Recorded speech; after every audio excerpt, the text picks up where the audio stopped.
Today I am with Randall from the Flomaton Famous YouTube channel. We have both been grafting for, I don't know, some years now, and have been doing kind of some parallel experiments, but he has done a lot of grafting lately. And since I get a lot of questions on how do you graft, what can you graft, why would you graft, when do you graft, I figured, you know what, it would be really good to talk to somebody who is doing a lot of grafting and let Randall answer some of these questions. So thank you for joining me, Randall. I appreciate it. And first of all, I know that you're a rare fig collector, and I am. Yeah. I got this. This is an extremely rare old southern variety, and I thought, well, I'm going to bring it with you and give it to you at the beginning. This variety is called brown turkey, and it's, you know, you're probably not going to see it around here. You know what? I don't have brown turkey out in my orchard. I have it in my front yard. Oh, you have it already? I'm gonna be adding this to my orchard itself. I appreciate it, David. Thank you. No, it's one of those running jokes that brown turkey is the single most. Well, I'm not going to explain the joke. Never mind. No, go ahead. Explain the joke. There's a lot of people watch this that are not fig collectors. Okay, so brown turkey is pretty much the single most common southern fig you will ever find. Every old homestead has a brown turkey, and if they're kind of fancy, they also have a Celeste. Yeah. So brown turkey for a fig collector is like, oh, it's another brown turkey. Yeah, the whole time I was growing up, my grandmother talked about it, says, if you have anything other than a brown turkey, well, you need to have a brown turkey because it is the single best fig. You know, and back then, they were only concerned about having the brown turkey so they could can it, and then they'd have something sweet along with regular jams and jellies to add on, you know, for biscuits. And so brown turkey ripens all of its figs at one time, so you could do a big harvest, cook them, can them. Ridiculously productive. Yeah, and so a lot of these collector varieties, it's just 1, 2 here and there, and it doesn't ripen it all at one time. Yes, I noticed that. I noticed that we'll get a fig. I have one of the green ones, and we'll get a fig, and then you wait a couple of weeks, and you get another fig. That's and then you wait a couple of weeks, and you get another fig, and then the last figs freeze off. You got to have a whole orchard of figs just to be able to get a crop to do anything at one time. Yeah, it makes sense. Yeah.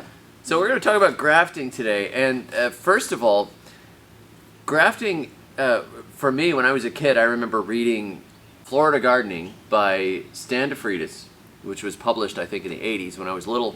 I read this book, and I loved the parts on seeds and how to grow this and how to grow fruits and everything. And then I got to the section on grafting where they were talking about bud grafting and scions and all this stuff, and I was like, this is some sort of complicated science thing. I'm never going to do this. And I thought about it, and I looked at it, and over the years of like, grafting, yeah, I don't think so.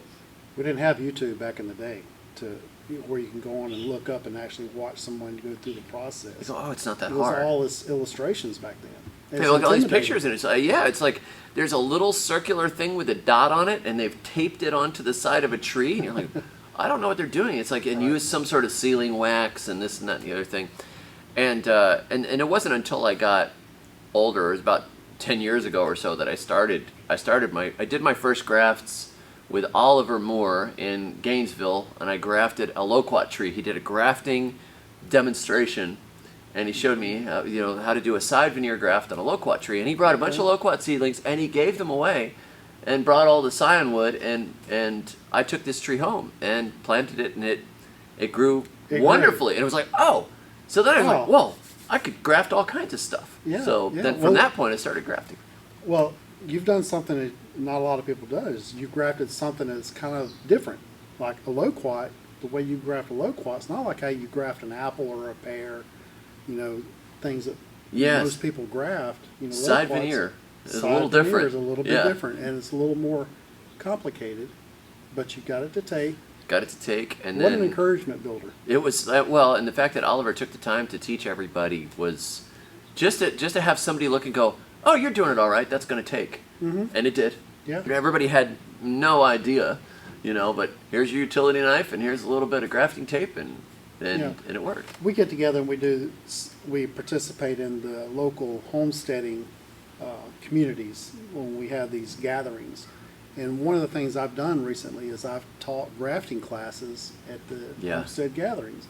And my goal is to do to those people that pay for this class what Herschel Boyd did for me, was to put a grafting knife in my hand and let me do it.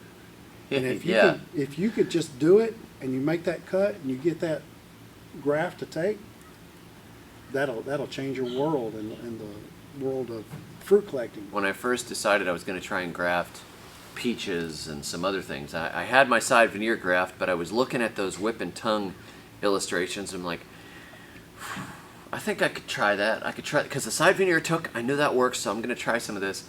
And I sat at the dining room table and I cut off a bunch of branches from a peach that needed pruning. Mm-hmm. And I cut the branches at the table and whittled, and tried to whittle the grafts like I saw in the illustration and stick them together. And they're all wavy and bumpy. All wavy and bumpy, until I figured out, oh, you've got to cut it kind of back here like this, and then they kind of lock together, and until I got it right. And then I went into my yard and started actually grafting. And surprisingly, most of them took. Now, right after Mr. Herschel taught me how to graft, he went to his refrigerator and he pulled out actually a piece of big scion wood, and we walked outside to his brown turkey, and he's like, I'm going to teach you how to do a 4-flap graft. And I did that. He sent me a picture of it a week later. It grew, felt good about it. At the time, I saw all these advertisements for these neat little grafting tools. And everybody that wants to learn how to graft always refer to this one tool. Matter of fact, somebody sent me a message today talking about this tool. And you can get the Omega tool off of like Amazon. And I think I paid like $10, $12 for this tool. And this will do the job. It makes an Omega shape, kind of like a puzzle piece, where one will snap onto the other. This is a really good confidence builder. Like if you do like 10 of these little things and you see those graft unions take, this is kind of like a gateway into grafting. Right. And so I did about 10 grafts with that on an apple. They worked. I set that down and I bought a grafting knife, the regular old Felco grafting knife, for like $25-$30. And this is what I use most of the time now. Unless I'm doing bulk grafting. If I'm going to sit down and I'm going to do 100 trees at one time, well then I spent $100 and I bought a pair of grafting shears. And look at that. It has a little key slot where you stick your rootstock down in there, and it makes that long sloping cut for a whip and tongue. Michelle gets out here with me, and I'll cut the top off, make that long sloping cut, use my grafting knife to make the tongue with, snaps right together. I think I timed myself and we could do a graft in about 30 seconds. So if you're going to do bulk, this tool was a game changer for me. Yeah. So for somebody that's just starting out, let's say somebody doesn't have any money, you know, what would be your extremely basic grafting tools? Can you graft with stuff that's already maybe in your shed? Absolutely. You can pull out an old pocket knife. Make sure it's good and sharp. Don't use a dull one, because the sharper the knife, the better the cut, the easier it is. It's going to heal. And you can also use a box blade knife, a really sturdy razor, not a thin razor that wants to twist whenever you just a utility knife. Just a utility knife. And those are the basics. If you just want to do one, try it. That's the way to go. Just pull something out of your kitchen drawer, out of your shop. And what do you use for tape? Because you're going to have to bind that together, right? So you could just use electrical tape. Electrical tape. Matter of fact, some of the professional grafters will use a roll of flagging tape. You've seen them pink, yellow, and they'll just hang it around their neck. When they're doing grafting, they'll just pull a piece off. They'll just, pulls tight, and it's kind of stretchy. So you can just use some of that. Just hold it tight. You just hold it tight. So the real basics of it is you're taking a piece from one tree that has a desirable characteristic. Yes. And you're putting it on another one that you don't care about the top of. So one of them is going to be the roots, and then the piece that goes on top is going to have desirable characteristics. So let's say, there's a Granny Smith apple. You want to grow a Granny Smith apple. You've got a crab apple in your front yard. You could take a piece of that Granny Smith apple tree that's already growing, and cut your crabapple down, and then you're going to graft on top of it, and everything from that point up is then going to be a Granny Smith. We actually have a little demonstration of what successful grafting in right here. So this rootstock is a Geneva variety. Geneva is a research center that breeds just roots that are desirable for different soil conditions, whether it be dry conditions, wet conditions, susceptible to fire blight, all these different categories that they try to hit. And so once they've found an ideal root system, they'll release it. People can buy the root system. And then you take your desirable apple that you want to eat, which we call a scion, a little piece of scion wood, and then you can use a knife or a tool, and you make matching unions, and then you put your scion on top of your rootstock system, and then a couple months later, you'll see it start to grow. So all this new growth up here. And this is beautiful. This is only a little bit of time.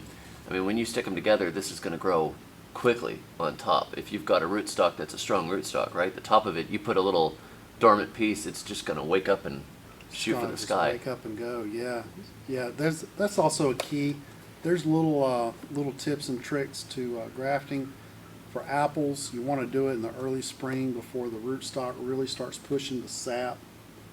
Once you get that sap start growing, then you can snip it, put on your little scion wood that's fully dormant, and then it'll push the sap up through there, and it'll go.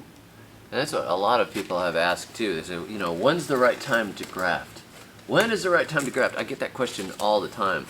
I've done a few little videos on grafting. When is the right time to graft? Depends on technique too. Yes, because when we were down in the tropics, they were grafting mangoes. Mm-hmm. And mangoes don't have any real dormant season. Right. And I tried grafting a mango and couldn't get it to take, but they were putting them in a little humidity tent and grafting them at the government research center. But most of what we're doing here is dormant. Right. Stuff coming out of dormancy. So this tree right here, let's say you wanted to graft this, but this is already awake. So normally with an apple, I guess you would do it while it's asleep and it's just waking up in the spring. But this one, okay, this is actively growing. Could this still be grafted onto something? Actually, let me say this. Hurricane Sally came through. I had an actively growing pear tree, and it got blown over. It was the only one, or apple tree, the Smith of Mississippi, and I didn't want to lose it. So I went out and I took cuttings of this green growth that was growing, and you can take the buds, which is just a leaf node, and right behind that is a propensity to form a stem and a whole new growth. So you just take a knife and you can cut that little bud off, graft it onto rootstock, and then it will go. So budding is what you would do in the summertime if you want to try grafting in the middle of summer. So different seasons have different techniques. Different plants have different techniques. And if you really want to know specifically how to graft the one plant that you want to graft, and it's something a little bit different, just go on Google. Google will tell you the best technique for the plant and the season that you're trying to grow at that time. And we could sit here all day long, but they've written books, and they would just go over all the different nuances of different techniques based on what it is you're trying to propagate. Yeah, and today I really want to, for people that are interested in grafting, cover more of why would you want to do this? Why would you graft? Oh, I love this question. I'm a rare fruit collector. I love growing all the stuff that you can't get in a store and tasting all the different flavors of things that you can't taste because of the commercial market system. They don't bring these fruits to you. So if you wanted to establish a little small orchard, whether it be that you just have a little backyard, you can use grafting to put 10 different varieties on a single tree and keep it tucked away in the corner of your yard, and you'll have all these different arrays of fruit off of one tree. So you can do that through grafting. You can also buy a whole bunch of different rootstock if you wanted to plant a larger orchard, and then collect scions from all these different varieties. And through grafting, you can graft your own trees, and you can start an entire fruit orchard collection really affordably and cheap through Yes. grafting. Yeah, so some of these rootstocks are like $1. $1. You know, Yeah. $1 for a rootstock. Or you could even, let's say, you know, they'll say if you plant seeds from an apple, you're probably not going to get a very good apple. You don't really know what you're going to get.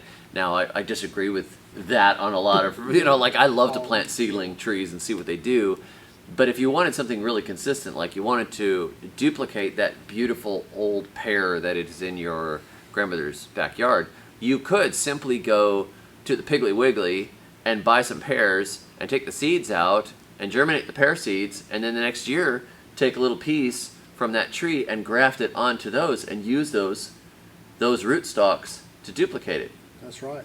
And sometimes when I'm pruning my trees, people will say, well, you cut all those apple branches or you cut all those peach branches. Why didn't you root all those?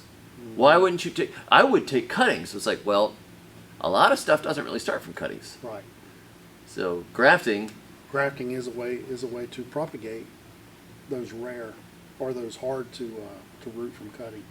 And there's a lot that goes into the rootstocks. I guess we could talk about that for a minute. I read that in the Old South, a lot of the orchards were started from seedlings, Yes. or they just grafted onto seedlings. If they had a Yes. variety they like Magnum Bonum or Hughes crabapple or any of those, they would say, oh man, I'm going to start this cider variety. So go over to somebody's tree, take a piece of it off, and then just graft onto that apple seedling that they started, and then the whole top of that becomes a Magnum Bonum or a Hughes crabapple. So they used to just use seedlings, and whatever seedlings just grew, they just cut the top of it off and stick a piece in. But they don't really do that much anymore. What do they do now? No, they really went to intensive fruit production, and they've done that through different types of rootstocks, like a G41 is a ultra dwarfing rootstock. They train it to a trellis system. You can plant the trees 2 feet apart, and then they keep them short. You don't have to get on ladders. You don't have to have machines to pick the apples, and you get a lot of fruit production off of a short, concentrated little tree. And they've also bred rootstocks like G41 is a very precocious rootstock, which means it's going to produce a lot of fruit. Fast. Yes. So when I was in Michigan looking at the apple orchards this last late summer into the fall, I saw an apple orchard that was almost 100 years old, and the apple trees were 40 or 50 feet tall and probably 50 feet apart. Only the birds are eating those fruit. They were way, way up there. Great, big, amazing trees.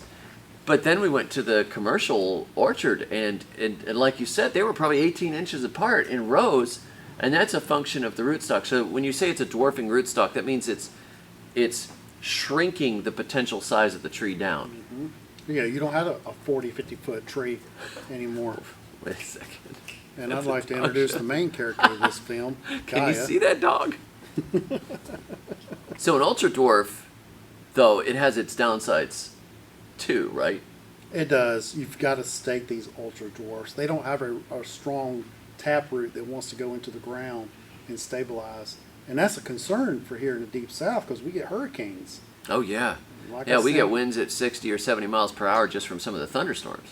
Yeah. Every once in a while, just blows everything over. It'll blow over. I've got one of my apple trees that has a permanent lean to it now because the root system is going shallow. It's not going anchoring deep.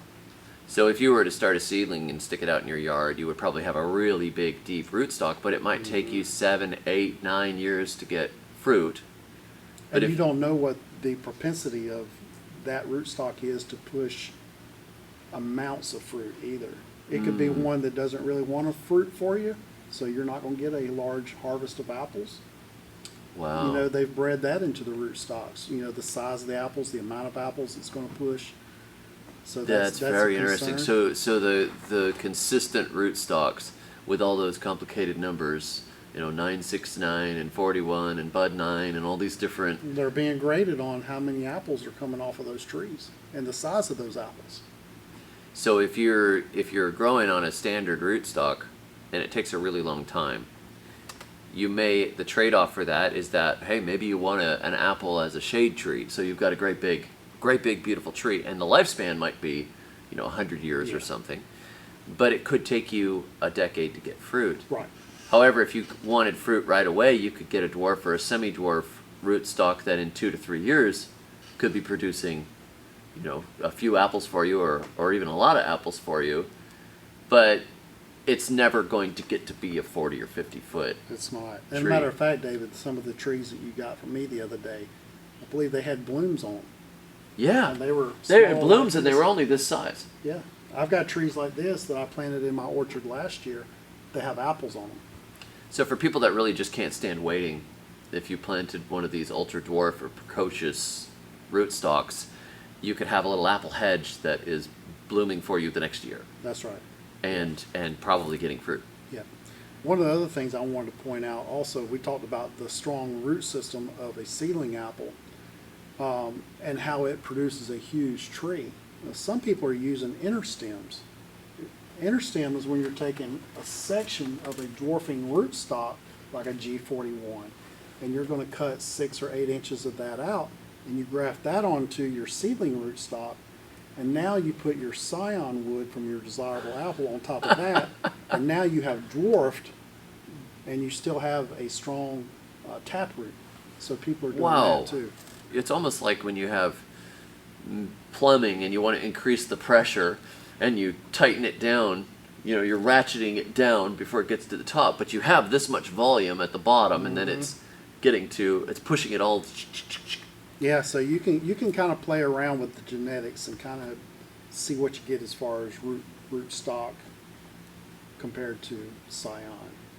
If you go a little further out from that, let's say you just have a tree in your yard and you're not fond of the fruit.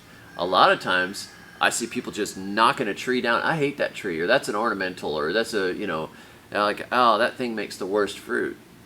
They will dig that tree out of their yard and put a burn pile over it and burn the roots or something, and then they turn around and they go to Lowe's and they buy another Another apple tree? and they plant it over there and say, well, I'm going to get myself a Gala apple. Yeah. They don't have to do that. They don't. Yeah, you just had the ultimate storage of propensity in that root system. If you would have just grafted over the top of that, and you could even do like a side veneer, get that one graft going, and then you could come along and you could get rid of that undesirable trait and still have that root system.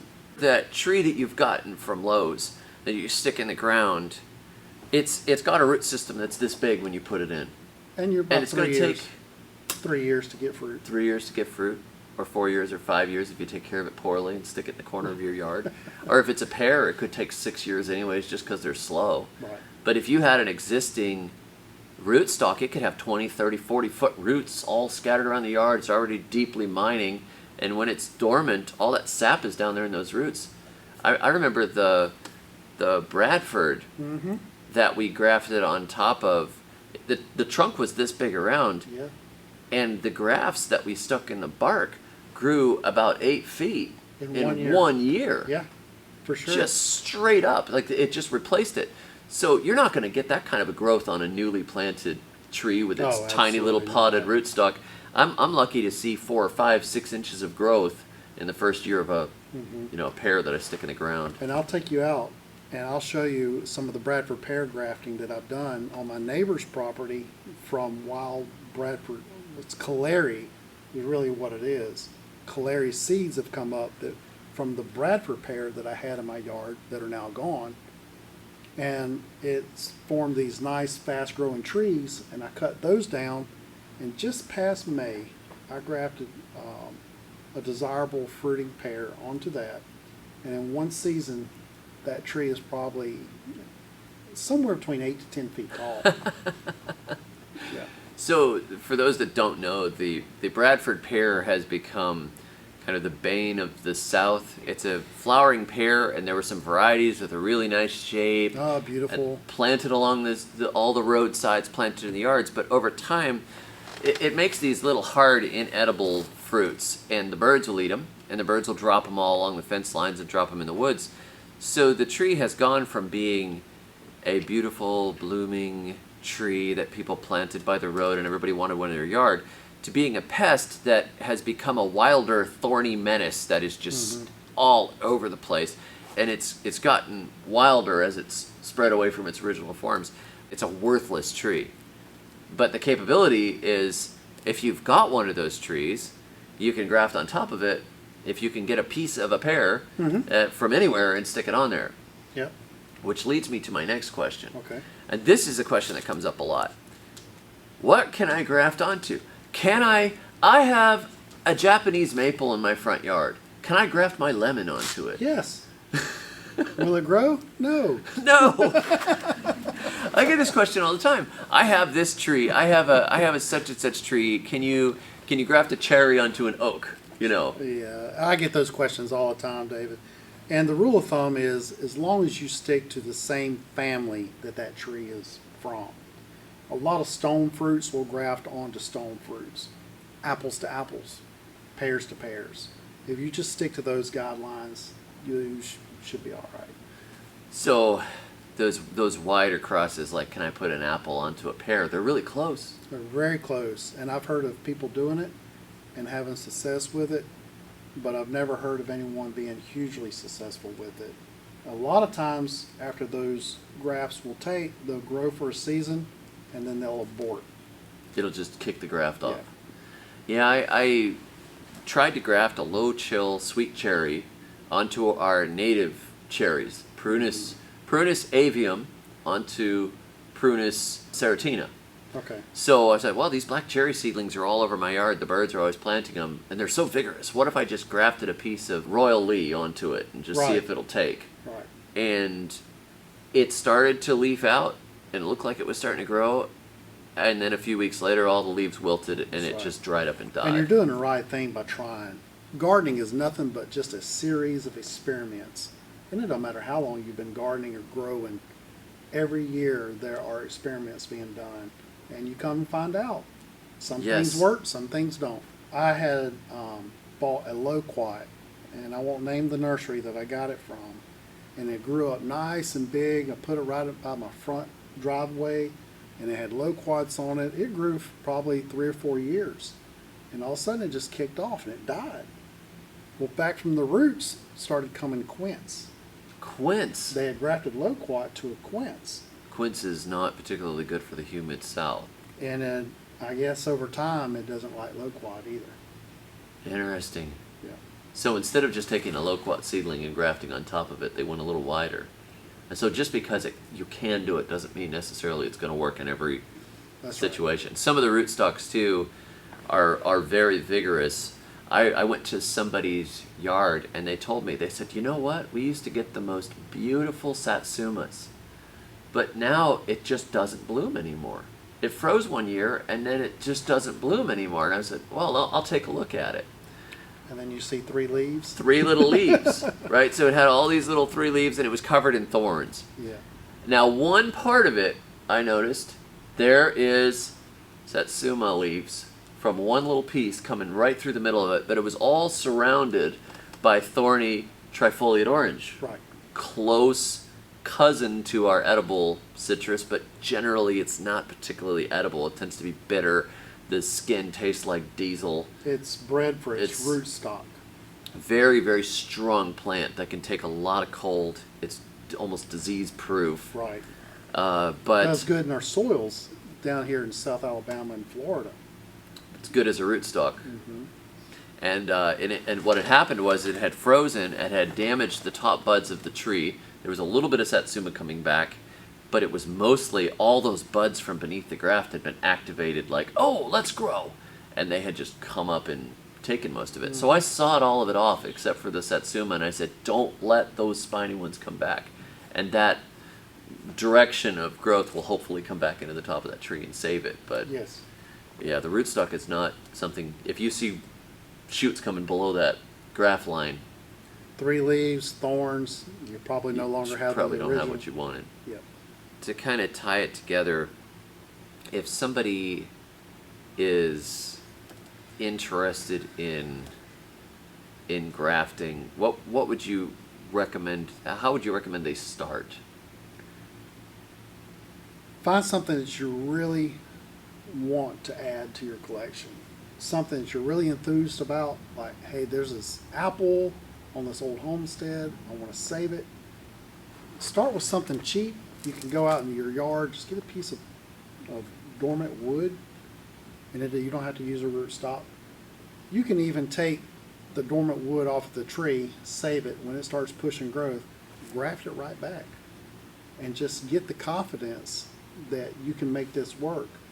And then what I do is I go on websites that offer scion wood for sale, Etsy and eBay, or two sources right off that think about it, and Fruitwood Nursery. Also will sell rootstock and scion wood on the same site. And just pull a knife out of the drawer, grab the electrical tape, and just see what you can do with it. I was actually surprised the first time I grafted apples, every single graft took. And I felt like I was a hack. I didn't know what I was doing.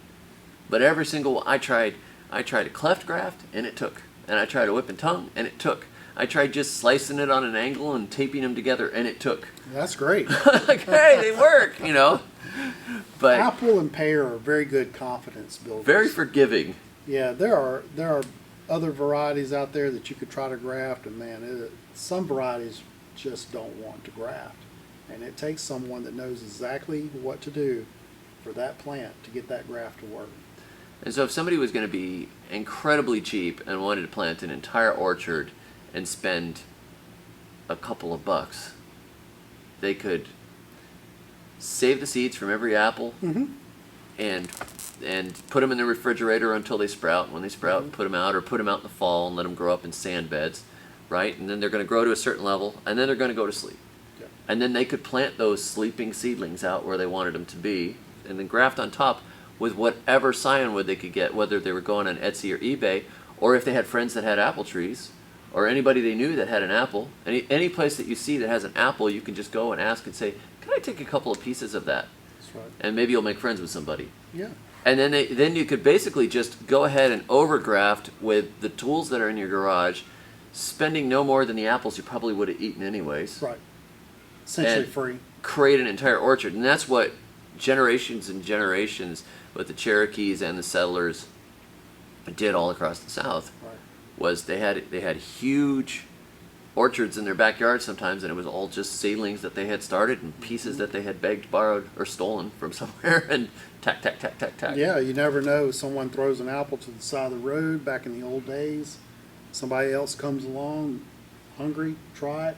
Hey, that's pretty good. Let me pull up a sucker. Or Yeah, that was just even another way to find them, is to take those seedlings, and if you find a seedling that you like, maybe there's nothing else like it. I mean, that's why we discovered, like, this shell apple, also called shell of Alabama. And that one, at some point, was a seedling. Yep. Just like Granny Smith right. at some point was a seedling. And, All cultivated varieties were once a seedling. and when you see something that you love, grafting enables you to duplicate it infinitely. So your grandmother's pear tree, whatever it is, you could duplicate it infinitely and give it to every grandkid, every kid, every cousin, and you keep could it. do that and Yeah. just keep it as long as you wanted to. That's right. I have a variety of pear in my collection that was given to me. Someone said, Randall, they got this old pear that was from a tree that is in decline. The tree is over 100 years old. Can you graft it and save it and keep it so I can keep it in the family? Well, I kept one of the grafts for myself and added it right back into my orchard. That's fantastic. Yeah. Well, let's go and take a look at some of what you've got grafted right now. Ready to walk and talk? Yeah, let's walk. All right. This is Biscamp is the name of the variety, and it's grafted onto Clarity. So, Biscamp? Biscamp. Biscamp pear grafted onto Calari, which is the dreaded Bradford pear. So these were seedlings. There's seedlings scattered all over back here. Oh, there's a Looks bunch like. of them. This is the street tree that turned into a nuisance. But how old is this graft? This is a beautiful looking tree. I didn't graft this last spring. I grafted it the spring before, so it's only 2 years at this point. 2 years and 10 to 12 feet. Well, not only that, but I harvested all that tree last year for scion wood. So I knocked it all the way back down to here Wow. last year. And it grew back from that. Yeah, so everything that you see above is last year's growth, just in 1 year. So when's it going to fruit? We got fruit on it right now. Hey, look at that. Right there, it's got a few pears. Yeah. On the tree that everybody is paying to get rid of. Oh yeah. It actually makes a really good rootstock, and too bad it got such a bad rap. What had happened was they took Bradford pear, and it was sterile, and it would never drop into all these little fruit pears and become nuisance. Well, somebody else had found out another variety of Caleri, renamed it, planted it right alongside the Bradford, and then they cross-pollinated, and then all of a sudden they started dropping these little fruits and became a nuisance. Then, if they'd only stuck to the one variety, we wouldn't have the issue that Now we have you've today. got cross-pollination, so you have viable seeds, and then you have Yep. birds spreading the seeds. And that's what happened out here. So I talked to my neighbor, and I was like, hey, all those wild pear that are growing out there, do you mind if I use them? And then I'll graft fruiting varieties onto it, and I get to harvest the scion wood for the nursery, propagate all these different varieties, and you see how much it grows. Yeah, So I can it's harvest- quite vigorous, and it's obvious that it pushes fruit fast. It does, yeah. for It's 2 not years. like you're not waiting 6 years for fruit. I mean, 2 years. That's not bad. Plus, you cut it back. Yeah. Maybe if you hadn't cut it back, who knows? And we've got other ones, and I'll show you real quick. I've got Golden Boy grafted onto this one right behind the chicken pen here. And Oh, that's even taller. I grafted it the previous year to this one. And so you see how big that one got.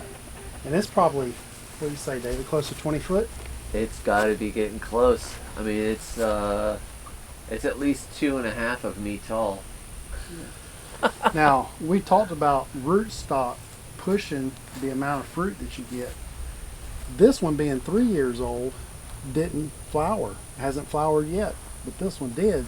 And I think that's because the rootstock that it utilizes is the propensity for it to push. And so you can't really trust the rootstock. That's why we go with these commercial rootstocks that we There's just have genetic tested. variation between that one Yeah. and this one. But if you have wild pear, why not switch it over? Grow something on it that at least will produce a fruit. You just Yeah. don't know when or how much. I think it was about 10 years ago I saw a video of some people that were guerrilla grafting blooming pear fruit trees somewhere in California. And they were going along and taking individual branches and just grafting scion wood on in the spring. And they came back, and so you've got these pear trees, and it's all just leaves all the way around except for this one corner of it. It's got all these beautiful pears hanging off of the corner of the tree, right there in the street. And they said, listen, the homeless that are around here all the time, they could eat the pears. Why do we plant these blooming ones when we could have the fruiting ones? And I'm sure the city's like, because the fruit is going to make a mess on the sidewalk. But When I was in active duty Navy and we went to Spain and I walked down the city streets of like Barcelona, they have citrus trees that just line the streets. And you could just walk down the street and just eat the citrus right off the trees. what a great And I don't idea. know why we don't do it here. They say it's because it makes a mess on the It'll be a sidewalks. lawsuit. Somebody's going to slip on a pear. That's right. Yeah. Yeah. Oh my goodness. It just doesn't Yeah. make any sense. It's a shame. Yeah. Well, I've got some more trees on. Yeah, let's go look. So what's going on with this one here? All right, same thing. I grafted this one the same time as I grafted the Biscamp. This is a variety called Olton Bassard. And I grow a lot of varieties that you'll never hear of. So in case you've never heard of these varieties, it's because It's okay. the rare fruit growers are collecting them. And one of the things we were just talking about is Rachel had mentioned that she didn't know all the different factors that play into rootstock. And one of the things that not a lot of people know is rootstock can also change ever so slightly the flavor of a fruit. So if you have the same genetics, like you're grafting your Granny Smith onto a rootstock. So if you grafted it onto one seedling, it might be different than if you grafted it onto another seedling, even though they would look like Granny Smith, right? Yeah. I mean, they're not going to turn red or something like that. But it's the same genetics, it changes the undertones just a little bit, and some people can notice a difference in flavor. And it's the same thing with the grapes that grow in like Napa Valley or Champagne.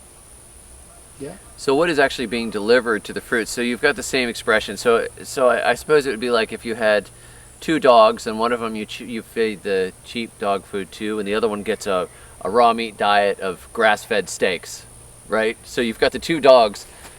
They have the exact same genetics, but what's being delivered to them is like what the rootstock is delivering to the genetics. So the top of it, what is being delivered to it might be different. It's maybe not getting all of the beautiful things that it could be getting on a certain rootstock. I believe you did a video of comparing radishes grown in different types of soils and how they tasted a little bit different. Yeah, yeah. Same thing with the rootstock. So the rootstock is just going to be, oh boy, so you're kind of trying to figure out the marriage of, I want a rootstock that is disease resistant, that is going to keep the tree from getting gigantic, that is going to allow it to fruit quickly, that I will want it to taste good. take my climate, and it has to taste good.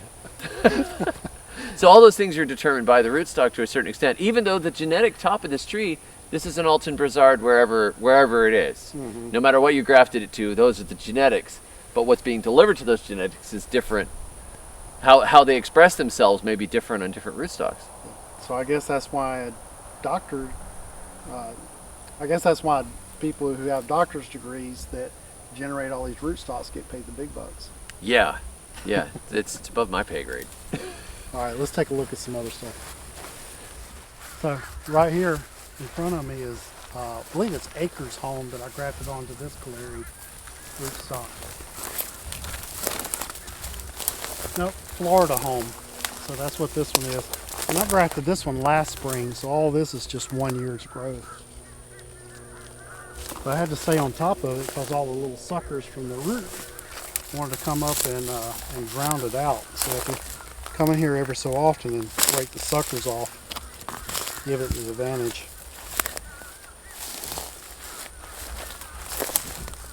Well, we did a bark graft on this one. This time of the year, when Caleri is putting on growth, this bark will slip away. So you take your knife, cut it, pull the bark away, and put your scion wood between the bark and the tree itself, and then you know you're making contact with the cambium layer, which is the key to grafting, is cambium layer contact. And then you can see right off the edge where it healed itself. And if nothing happens, we should have a full-size pear tree here in a few years that loads out with Florida Home pears that the wildlife can eat, the people who own the property can eat, and then I can harvest the scion wood to propagate trees for the nursery. So it's a win-win-win. Now while I was out here grafting this one, I noticed that behind me I had a wild persimmon that was growing. So I've got some improved American varieties of persimmon. I took Wonderful and I grafted the variety known as Wonderful to this persimmon. And I have already harvested scion wood from last year's growth off of this tree. But you notice right here at the very top I have it tagged. When you do cleft grafting, you want to ideally graft to last year's wood with this year's scion wood so that you get a thin bark. And so I just took the top of the tree, which has apical dominance, which means it has a larger propensity to push growth. So I bent the tree down, I snipped the top right out of it, put my scion right on the top, and just let it go. And persimmon already doesn't want to grow but just a few inches a year. So to grab the largest amount of growth a year, I chose to put it right on the tip so we can take advantage of apical dominance hormones. So now we're on the other side of the fence, which we talked about earlier. This is Alton Brizard. And so if you get a closer shot here at the graft union, you can see how we did a bark graft on this one also on a smaller rootstock system. So it's actually starting to heal over the top of where we did that bark graft.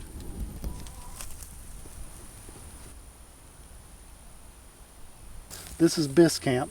I tagged this one 2 years ago when I did the graft. Also another bark graft, how it's starting to heal over. And this is also a 2-year graft union.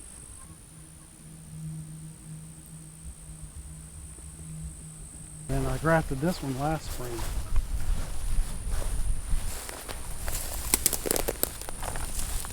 So I grafted this one May last year. It was a little late than ideal. This is Purdue. And all these little suckers are going to want to overtake this graft union, so I have to come through here and make sure that I keep them trimmed back.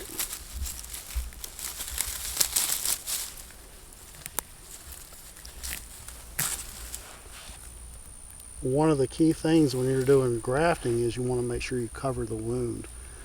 I should have already been back here taking this tape off and uncovering this so that the tape doesn't girdle the growth. But you want to tape that up when you first do your graft to keep moisture in that union. Alright, now I just mentioned that I did that graft in May. I also did this graft union in May also. And because of all the briars, I did it a little higher up. So really whatever is convenient to you. But this is Dixie Delight variety. Grafted this one in May, and you could just look at how well this one took off. This is such a wonderful variety for this area. I'm really excited to fruit this one and see how this one does. But I have been so impressed with how this one grew all last year, and I can't wait to see what it does this year. So when you say you grafted it in May, you grafted this one at the exact same time as that one? Yeah. And it's that much bigger? Yeah. And the root system's the same size. I don't know why Purdue hasn't grown as vigorous as this one over here. It may be attributed to the rootstock, being that rootstock determines how vigorous a tree performs. I could probably put Purdue on this exact same one and may even get the same growth that I got out of Dixie Delight this past year.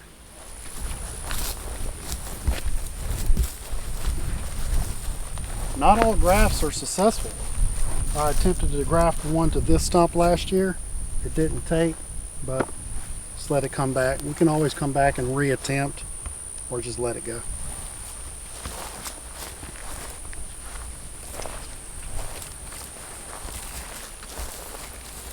We're going to go in there for this one.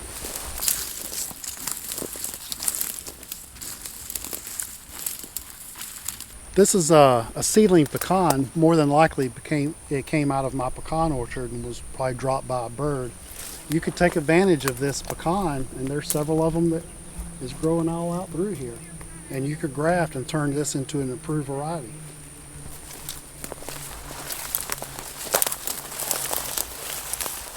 Now, because this one was so far off the beaten path, I haven't been diligent about trimming back the Calleri suckers. So all this Calleri needs to be pruned out of here. But this was a variety called sugar pear right here. Actually, until I read the label, I forgot that I even had this.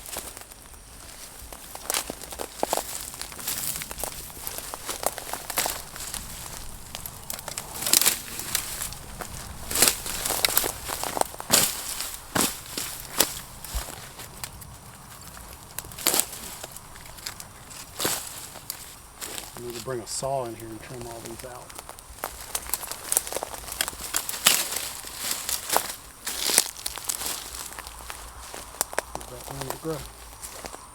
When I was up doing an interview with Larry Stevenson on his apple tree collection, he had Jim Day. Day happens to be my wife's maiden name, so she wanted a Day apple tree. So he grafted this one to seedling. So we put it right here in hopes that it would make a nice big shade for us. And we're going to also use this in our breeding program if it turns out to be a good variety for this area. Thank you for joining us all today. If you want to learn more about Randall and what he does, check out the Flomaton Famous YouTube channel.